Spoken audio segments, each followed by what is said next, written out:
Revenge of the Cybermen is the Doctor and his companions are lost in time. Expecting to be reunited with the TARDIS following the secret mission for the Time Lords, they instead find themselves on a plague-stricken space station orbiting the remnants of Voga, planet of gold. The Doctor, Harry, and Sarah Jane have stumbled into the last battle of an ancient conflict between humankind and one of its most terrifying foes, the Cybermen. Now, before I get into the actual review of the story, I have to point this out. This was actually very interesting to me, out of everything in the entire story. If you remember, the second story Tom Baker did was The Ark in Space. Now, if you remember, if you take a look right here, see that space station right there in the corner? That space station right there? Yeah, that's where this story takes place. Well, they come back to the same space station in Revenge of the Cybermen, right there, the same space station. That's because this story takes place thousands and thousands of years before this story. Because the reason why, if you remember, the humans are cryogenically frozen on this station has become like a space capsule for the last of humanity. And all the humans are hibernating on there because the sun's solar flares had made Earth, it was making Earth uninhabitable, and they had to escape, and thus wait like 500 years for it to be habitable again. And so that's when Doctor and Harry and Sarah Jane arrive, is like 500 years after they were supposed to wake up. So this story takes place thousands and thousands of years before the solar flares even hit Earth. In fact, even Sarah Jane actually stumbles upon a documentary about solar flares to kind of hint at the future that comes. So, just wanted to point that out to you. That was something very interesting and very cool. But also, the reason why they had pointed that out, that this story takes place thousands and thousands of years before Ark in Space, is because of a cost thing. They realized that this Revenge of the Cybermen, they needed lots of money for in the budget. They didn't have it. So when they made Sontaran experiment, the story takes place after Ark in Space, they decided to just do that all on location. They thought, oh, why don't we film, before we do that, let's film, after we film Ark in Space, let's film Revenge of the Cybermen.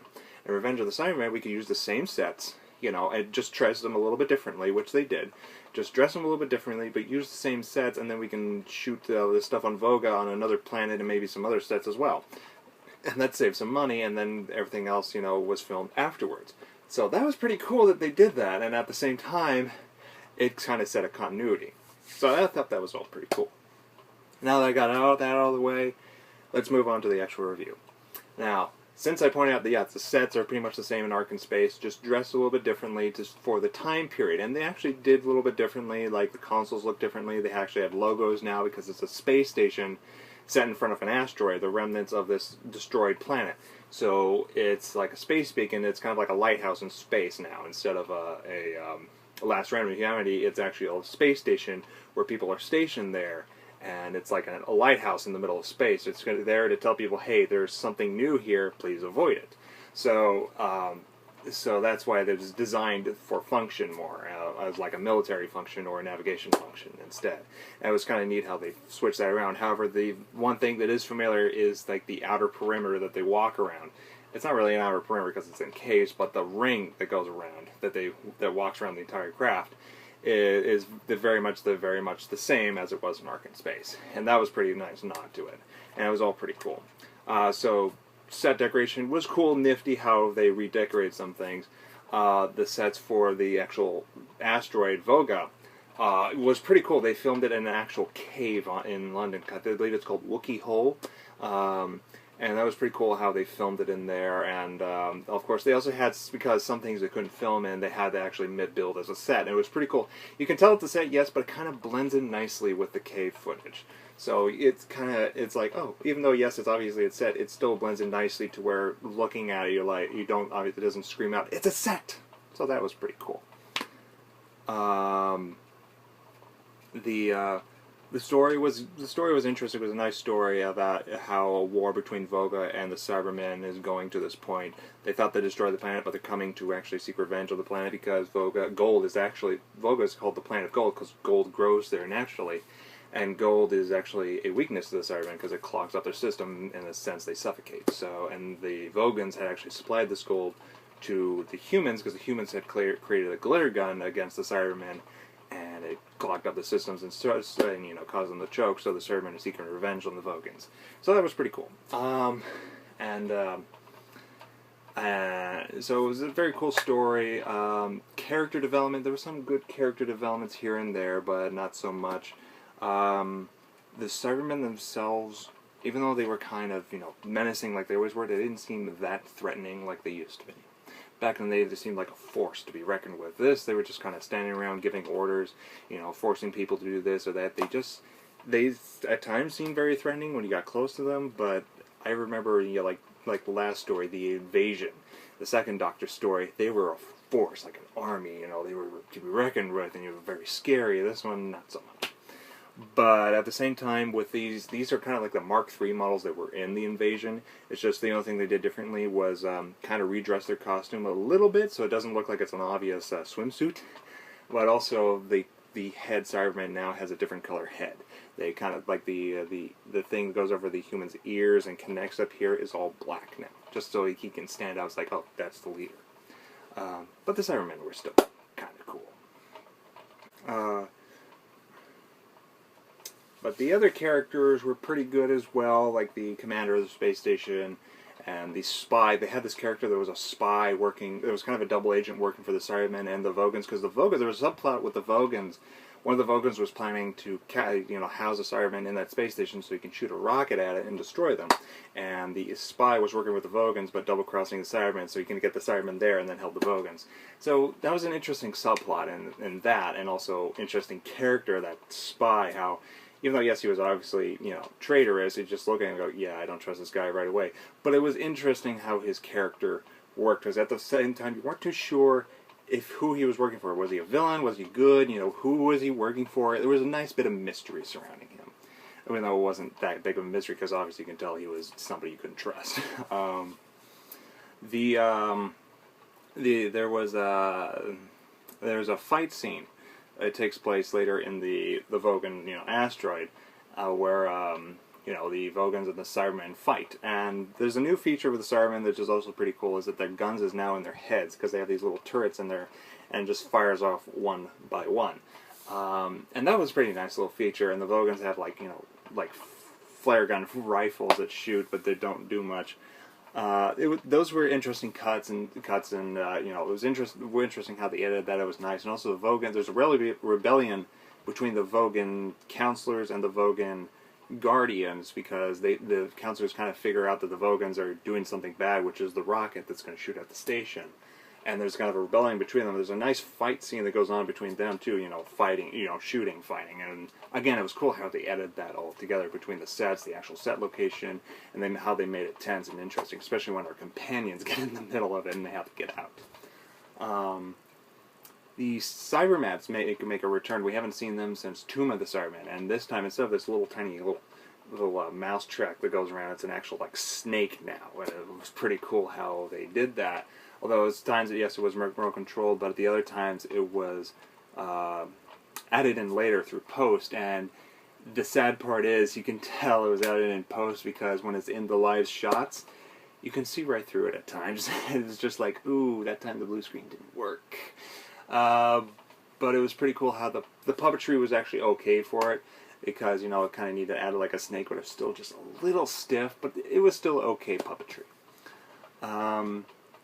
The plague that the Cyberman will bite people and start a plague, and when the plague happens, the veins kind of pop out and spread around, and it glows red. And I liked that effect. It was a very neat effect that they did it. I don't know how they did it. They didn't really talk about it in the making of, but I'm pretty sure I have kind of a clue how they did it, because they kind of did the same thing with the original Superman movie with the Kryptonians in their suits, because they had a glowing suits, and that's what it kind of looked like, just with a different light. So I kind of have an idea how they did that. But it was a pretty neat effect how they could do that for a show that's kind of somewhat taped live, and with a show that's that low budget too. So it was kind of neat that they did that and fitted that in there so well. I thought that was very neat. Overall, I did like the story. It was fun. It's just that because of the way the show was progressing, it seemed like it took a step back in the sense of how they tell their stories, because like I said, the Cybermen weren't as threatening. Kind of seemed like, oh, this one was more for kids. So, which is fine, because, you know, Doctor Who is more for kids, but the show was growing up with its audience more, trying to fit more both kids and adults within the same story, rather than just, oh, this story is more for just kids. So, it kind of took a step back that way, but at the same time, it kind of took a step forward in the way of how it told its subplots and the story, and also how there's special effects as well. So it's kind of taking one step forward, but at the same time it's keeping a foot back, which is okay in some cases. But with this, it was kind of like the Cybermen should have taken a little step forward a little bit to make them seem more menacing. But overall, the story was still entertaining. Fun little fact about the story. This story was actually the very first story to be published on home video in the 1980s, back when VHS and Beta were first starting. So that's an interesting little fact that I didn't know of. There's actually a documentary on the DVD about how fans had to try to get VHSs not only from the BBC of the stories, but also through the black market and underground people to get ripped off copies, either from the BBC archives themselves, or from shady deals, or from Australian releases of the classic episodes in the 1980s. So that was pretty interesting, but sometimes funny, and also kind of made me remind, because this was stuff before, this is the 80s, this was before the internet, before you can watch anything on the internet. So it was interesting to kind of harken back to that time period, to see how we had to do things to get things we wanted, because it wasn't as easy back then. It was actually made things more interesting, you know, that rush, but also that want, that need, and the excitement when you finally got it. So that's a pretty cool documentary, and I suggest, you know, you watch as well, especially if you didn't grow up around that time. I have to say, of all the things in this, the flaws and everything, it is a good story. It's fun to watch. It does get very tense and interesting, and some very good ideas in there as well. But like I said, the Cybermen were only the real problem with the story, because they seemed a bit too childish, you know, but they were still pretty cool. There's still a cool villain that I wouldn't mind seeing in future Doctor Who stories, and they do come back. But for a Series 12 finale, it's not as good as you would think it would be. I mean, it was still a good story. It was just, I think this is something they should have put in the middle of their season rather than towards the end. Of course, back in the day, I don't think they really thought, oh, we need to have a big season finale or a big season opener. So I kind of let it go a little bit, but at the same time, it's like, wow, they ended the season like that? You know, it does open up for what happens in the next season, because, you know, like I said, some of Tom Baker's stories fade into one after another. You can see them individually, but they fade into each other. So it sets up the season 13 opener, which is, I actually won't tell you, although most of you probably know it, but I want to leave it as a surprise for now. But we'll get to that later. Overall, I did like the story, and I'll give this one 2.5 stars out of 5. It is enjoyable, it is fun, it's just, you know, it could have been better. Thank you for watching, and that concluded Season 12. I can't believe it, after a year and a half, I've gone through 12 years of classic era Doctor Who. Oh my god. I'm about to start Season 13, and I have to tell you, I am really enjoying Tom Baker, and I'd really like to see more. And the clue I'm going to give you for the next one, especially for you guys who have seen the 50th anniversary special, which I have too, the next main villain, and also was part of the title of the next story, deals with an alien race that's covered in little red suckers and has little poison sacs in the mouth.